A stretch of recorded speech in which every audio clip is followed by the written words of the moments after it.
Hello, to activate the interactive feature of today's video, you'll need one of these and one of these. Unknown transforming robot. It's probably shit, but if I just bet a quid, it really won't matter. Good evening, ladies and gentlemen. Ray here, back for another Transformer transformation review thing. Yeah, so you need to get a little Phillips screwdriver. Trust me, you'll want one. So, Scorponok. Do you know, I actually think everything is about Scorponok. There's something quintessentially enthralling about that Transformer. Whatever incarnation, even the movieverse thing has some appeal. I painted that guy and he looks fantastic. Everything seems to be about Scorponok. So you've got G1 Scorponok, and everybody loves G1 Scorponok. You've got the Energon Scorponok. You've got Armada Scorponok. You've got the Superlink Scorponok. Who else I'm looking at? You've got the Beast Wars Scorponok, and you've got his reprints. He's a Scorpion, and he's always a Decepticon. Scorpion, Decepticon, he's got big claws, he's got a stinger tail, he's probably got some missiles which you can take or leave. But there's just something quintessentially Decepticon-y about him that makes him so attractive. I always think that the Predacons and Decepticons, they're usually my favourite bots anyway, because, well, they're usually not cars, and that's always a good thing. I don't mind cars, but I want to get from A to B in a car. I can't love cars, you know, but I can love planes and helicopters and UFOs and beasts and tanks and everything but cars, really. So, let me give you a little bit of, you know what I'm going to say, a little bit of BG, not enough to do you any harm. I do have that on a t-shirt. I have it on a t-shirt quite a few times. Thank you, Xavier. It's not Xavier. It's not Javier, it's Xavier. That's the one. Good man. You're a good man. Scorponok is a Predacon from the Beast Wars proportion of the Generation 1 continuity. So I'm about to give you a little bit of, let me just find you here. I'm about to give you a little bit of verbiage. And, you know, if you're like me, I usually like, well, 90% of the time, I like a bot because of plastic, cold, hard plastic. That's the kind of guy I am. I'm nothing ephemeral like character bio or anything. That rarely appeals to me, but sometimes it does. And in this guy's case, it does. He's got that wonderful marriage of fantastic, interesting bio, character. More than that, and it particularly his on-screen persona. We're talking Beast Wars, really. But the cold hard plastic is great. Where are you? I'll come back to you now. Hold on a second. So, Scorponok's personality seems to have two main features. He's dumb and he's loyal to Megatron. And of those two features, only the loyalty seems to be most consistent. Tries to serve Megatron to the best of abilities, but then Waspinator, oh, Waspinator, isn't he though, isn't he? Blah, blah, blah, Dark Side, Cyber Bee. He's got a Cyber Bee, which is great. Unlike his nemesis, who's Polar Claw, up there. Polar Claw has a Cyber Bat. Cyber Bee, Cyber Bat. Polar Claw, well, I'll probably show you Polar Claw shortly. I will, I've decided. Look at this. It's a big bit of, I'm getting this ready in my hand. Now, you'll like what I'm going to show you. This is a big bit of plastic. Let me take out these missiles. You know what the missiles do. They fire out, okay? They're going to go across the room. A nice big bit of black, red, corally colored plastic. And he is a big thing. He's an ultra class. He doesn't feel like an ultra class in that he's not especially weighty, but he is especially long, and he is especially gimmickful. That wonderful thing that the Beast Wars do so well, they incorporate the gimmicks so very, very effortlessly. I have to think about that word. Normally I say effortlessly, so I have to think about it. It's the word I have to think about, effortlessly, into the bot, into the transformation, into everything about it. But he's a big Scorpion. This is where you house the missiles, you can see. Pull that back, kerching, kerching, they fire out. This is the Cyber Bee, the gimmick I will get onto shortly. This is another gimmick. This is one works best in this mode. You see, you just push this forward and its little stinger activates. And it is very cool. There's lots of articulation. I love the color in these stingers. Must point out a little running change. The very first Scorponok was very black, shiny plastic with red, very, very red limbs, red bits here. And the second was slight slightly more very, very dark grey, and his little appendages were slightly more orange. So you may want to check that out. Now, doesn't he look nice? I like to display most of my bots, probably like yourself, most of my bots are in bot mode. That's just the way I like them. That's my preference. And indeed, this guy I display in bot mode. So to that end, I'm going to show you what I'm going to do with this. There he is. He's a big ultra class figure. I'm going to get onto bot mode very soon. He's huge. Yes, he is. Now, I'm going to bot mode right now.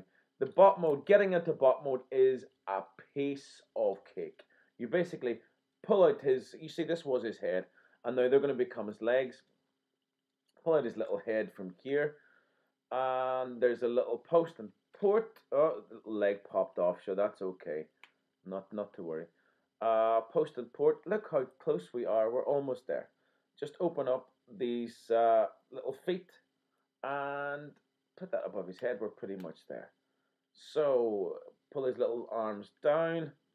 There we are. Now let's just get this little battle mask out of the way. The battle mask thing, some bots benefit from having a battle mask. Rather, what I mean is, some bots, proper bot head is not impeded by the battle mask. This guy is one of those bots. You see, there's his battle mask.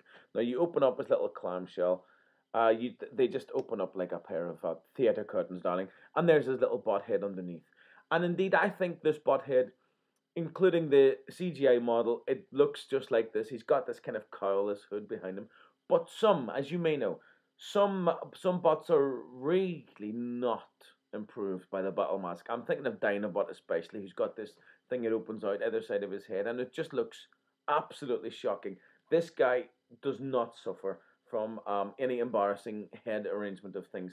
Now, let me show you what I'm going to do. Now, you may know that there's a few things I dislike about bots. I dislike in bots. One is Earth accurate cars. I can't be doing with that.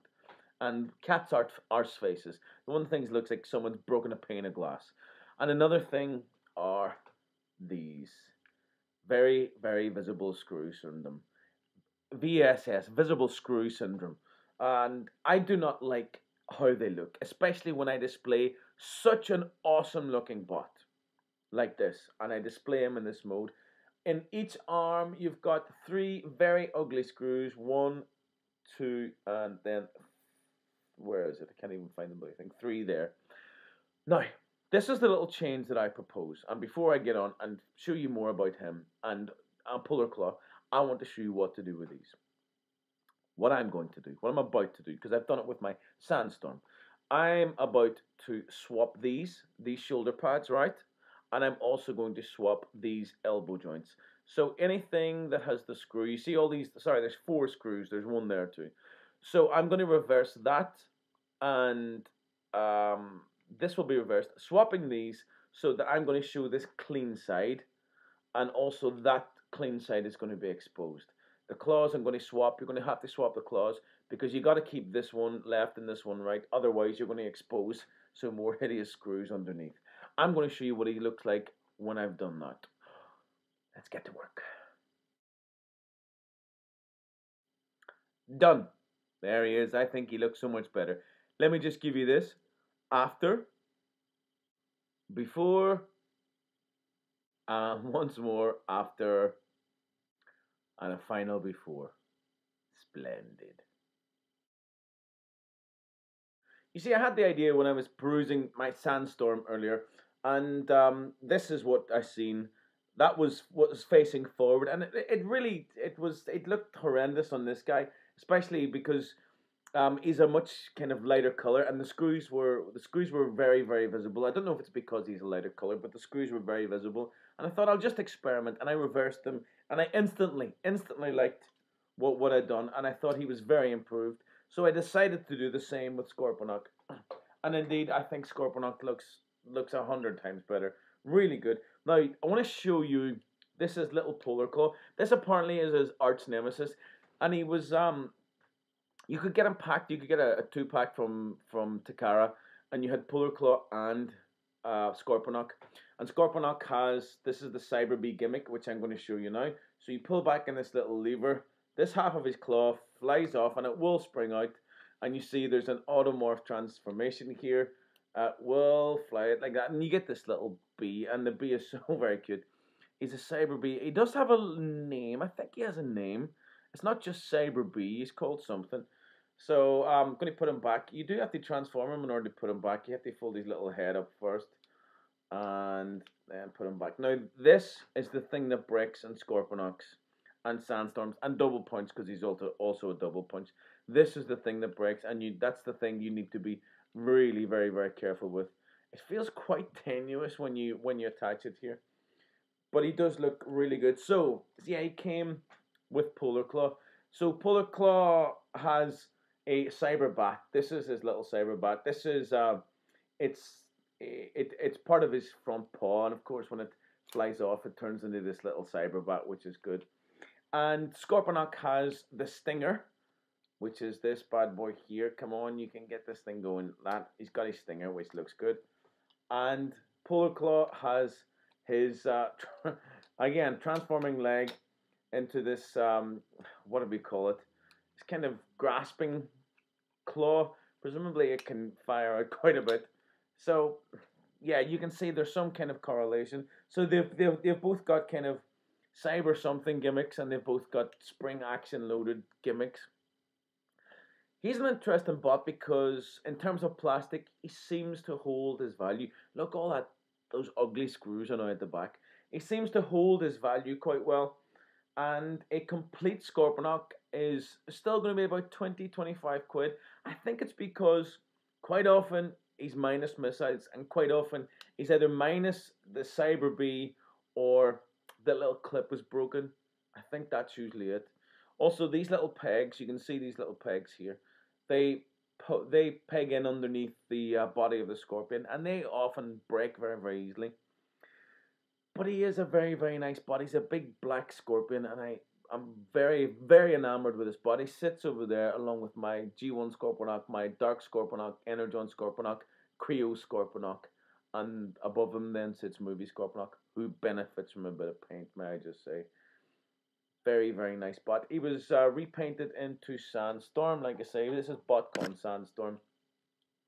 And then he also had a double punch, you know, the Action Master double punch, who's all kinds of crazy colors. That is the Action Master. But yes, very nice. But the repaint of this guy is much more subdued, but still really good. Kind of translucent red, and there's a translucent blue or purple, and I really do want that so much. You can see through this a little bit. He is a very, very nice bot. Really imposing. Looks great in the collection. He was the last bot I needed to complete my Beast Wars collection. And now my Beast Wars collection is complete. That's what you need. Go to town with him on a little screwdriver. He will thank you for it. And you will be very happy. Ladies and gentlemen, Ray and Scorponok, good night. Now that's what I call a robot